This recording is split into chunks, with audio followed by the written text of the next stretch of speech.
In this lesson, we'll begin working on animating the arms for our new ending. As stated before, we're going to have the character's hands resting on its hips, and that's going to really bring out this stretch that we've animated, as we'll see shortly. So let's go ahead and select this global control, and we'll bring back the visibility of the arms and hands. And once we've done that, let's go ahead and select them, all four controls, and we'll go into our perspective and graph view and frame our F-curve. What we want to do from here is find a pose where the character's hands are falling but where they're close to the crate, because what we're going to do is we're going to want on frame about 79. That's where we're getting that pose. We're going to want to keep their position where they're at there, and then delete our excess keys so we can change the ending for our arms. So on frame 179, we'll make sure we're there. We'll select all of our F-curves. Okay. And let's go to our Insert Key tool and middle mouse button, click right there on 179. So now we have a key on most of our channels, and we could go ahead and delete these excess keys after frame 179. Great. But now what we'll also want to do is make sure we have some keys for our rotate channels.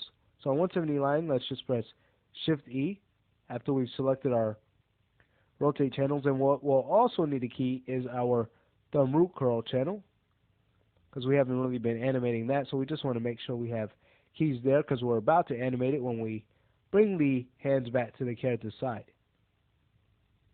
What's also going to get keyed are the character's elbow controls and the shoulder controls too. So let's prepare for that. With this right shoulder, with that selected, we'll select the either keys or the F-curve, doesn't matter. Then we'll go to our Insert Key tool, and on 179, we'll use it to set some keys. Then we can select our excess keys here and delete them.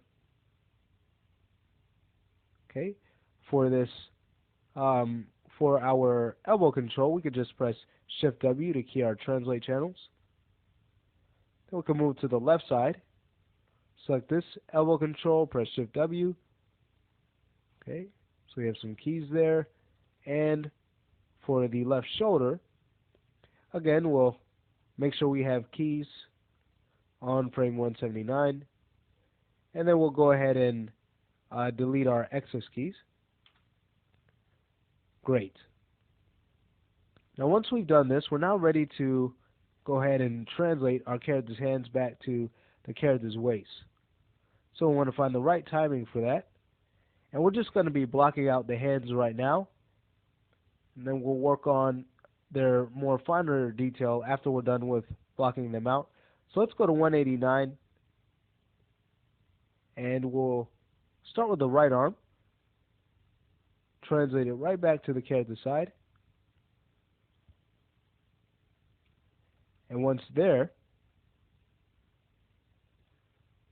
we're going to want to go ahead and start fixing up the character's wrist.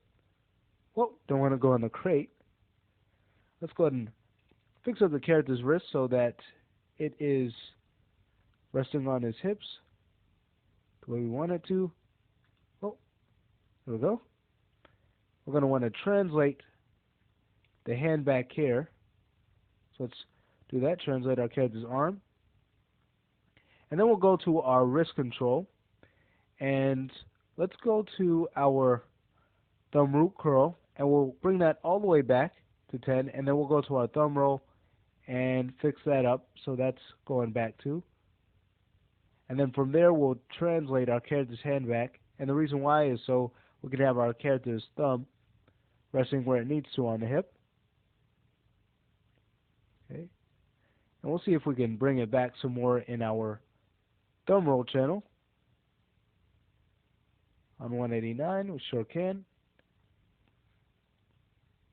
Then we'll go to our arm IK, bring that out some more. Bring it forward and up.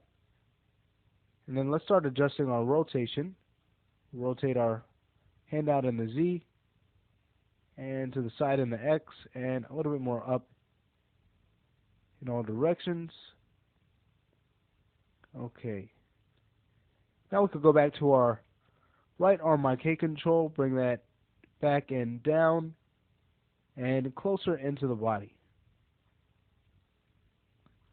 Okay, and we want the thumb to be right there by the hips. So once they're there, we can now go ahead and start working on fixing our fingers. So let's bring the pinky up and the ring finger, we'll bring that up, the mid and the index. Great. So now our character's hands are resting on his hips, and we have our first extreme pose where the hands are on the character's side.